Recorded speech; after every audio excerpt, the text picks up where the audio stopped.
What's going on, everybody, and welcome back to the Average Homeowners YouTube channel. On today's video, I'm going to be showing you how to fix a problem that almost everyone is plagued with over the course of their home ownership, and that's calcium and lime deposits building up on your shower heads and faucets. So on today's video, I'm going to show you a natural way to remove the calcium and lime deposits from your shower head to increase your gallons per minute, increase your pressure, and give you a better water experience. So with that, I'm standing in the shower already. Let's go ahead and get this down, and I'll show you exactly how to clean it up.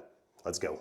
First thing we have to do is get up here and get this shower head off so that we can take it out and get it cleaned up.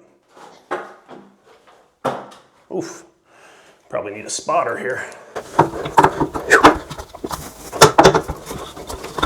Okay, just loosen it up a little bit. It should come right off. We don't want to grind on it too much with a wrench because, oh, no, that's awesome. That's outstanding. Now I'm sopping wet, but oh well, at least we got this off. All right.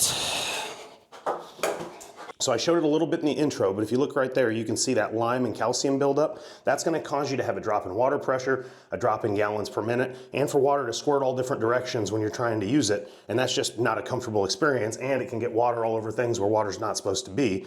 So we're going to go ahead and take this out to the kitchen and show you how to get it cleaned up. All right, so back out here in the kitchen, and we're gonna need a couple of different things in order to get this shower head cleaned up. We're gonna need a foil pan. You can use any sort of bowl or tub or anything like that. The foil pan just makes it easier because it fits the larger shower head. So next what we're gonna do is take our foil pan, and we're simply gonna use distilled vinegar. We're gonna put distilled vinegar in the pan.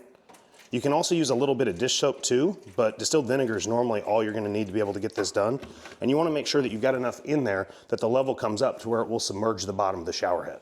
And then we're gonna take this shower head, which has still got some water in it, and we're just gonna set that down in the vinegar, make sure it's completely covered, which you can see it is, and we're gonna leave that for about 45 minutes to an hour and just let it soak. So with that, I'll see you in 45 minutes to an hour. We'll brush this off, make sure it's cleaned up, and get it reinstalled. See you in just a second.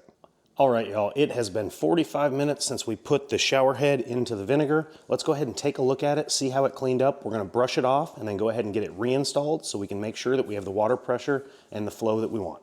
So let's take a look at it. Make sure to hold it over the container here. Look at that, all cleaned up. Still a little calcium on the rubber grommets, but that's where we're gonna use just a normal scrub brush, and we're gonna set it down in there and just scrub it gently so that we don't get vinegar all over the counters. And you want to use a stiff brush that'll break that calcium up and get down into those grommets. We've got a couple that still have a little extra buildup on them, so we're just going to go ahead and break that up with our fingers because you can get that right off with your fingernail. Now you can use other cleaners like CLR or muriatic acid, but I just don't like to use those because those can be really rough on the rubber parts of this, the seals, the gaskets, and everything like that.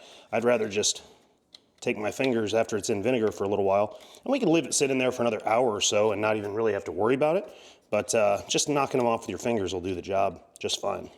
So with that, let's go ahead and get this reinstalled, and I'll see you in just a minute. Let's go ahead and get this reinstalled and take a look at how the water pressure, gallons per minute, and everything measures up once we turn this back on after we get it screwed back in. Another thing you want to make sure you do before you reinstall the shower head, and actually better look in here with the lights, you can see it between the before and after. That looks really good. Let me just dry it off. Another thing you want to make sure you do is go ahead and put some plumber's tape around the threads up there. I've already done that, but we're going to go ahead and get this reinstalled and check and see how the water pressure looks and how our direction of spray looks. And I'm going to show that to you right after we get it installed. And at least I know this time I'm not going to get covered in water when putting it back up because we already did that when I was taking it down. All right, so here,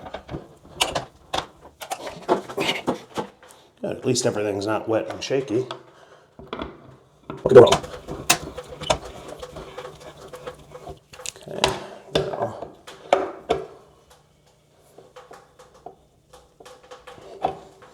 and adjust it to level. That way we make sure we're not angled or shooting it out of the shower somewhere.